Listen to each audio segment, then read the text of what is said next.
अचरा से झार पिया हो, अंगना बहार पिया हो, चौका पुरौनी सगरो नेवता पठौनी, अपने माई के बुलौनी, माई के चुनरी चढ़ौनी, अपने माई के बुलौनी, माई के चुनरी चढ़ौनी।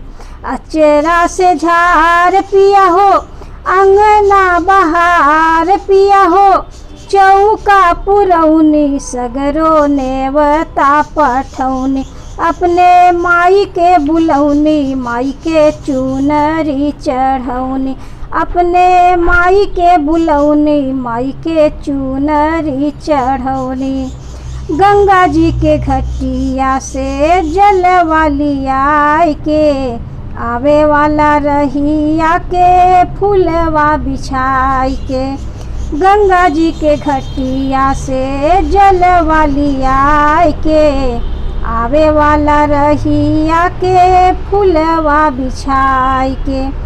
हथवा के जोर पिया हो, रहिया अगोर पिया हो, असना दसौनी, लाले कंगना मंगौनी, मुहवा देखी के सजौनी, माई के चुनरी चढ़ौनी, अपने माई के बुलौनी, माई के चुनरी चढ़ौनी।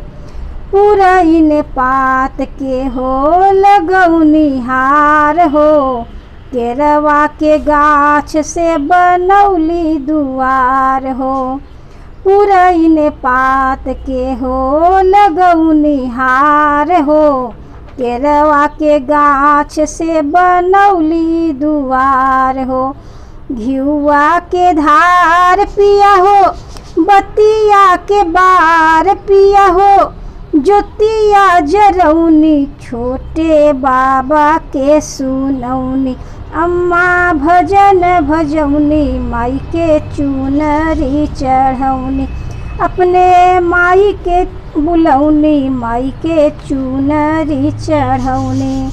अचरा से झार पिया हो, अंगना बहार पिया हो, चौका पुरौनी सगरो नेवता पठौनी, अपने माई के बुलौनी, माई के चुनरी चढ़ौनी, अपने माई के बुलौनी, माई के चुनरी चढ़ौनी, अपने माई के बुलौनी, माई के चुनरी चढ़ौनी।